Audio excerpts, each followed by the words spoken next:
Feliç dia de la dona. La meva proposta barra reflexió seria que des del punt de vista d'assolir una igualtat de veritat i permanent, com a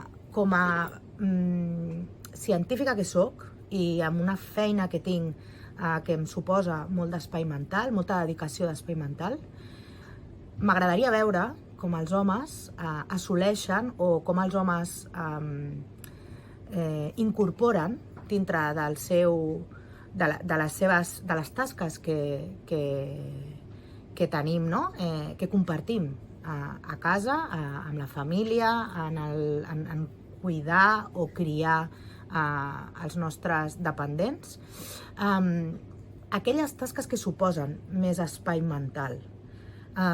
L'execució de certes tasques, evidentment, és un pas endavant a la igualtat entre homes i dones, però considero que hi ha certes tasques que comporten una dedicació mental, una planificació,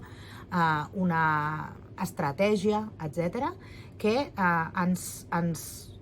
generalment hem ocupat principalment les dones, on ens n'hem encarregat principalment les dones, i que considero que ens resten després espai mental per dedicar-ho a altres funcions que tenim al llarg de la vida. I que, per tant, si els homes fessin un pas endavant, el següent pas endavant de proactivitzar-se i assumir aquestes tasques que impliquen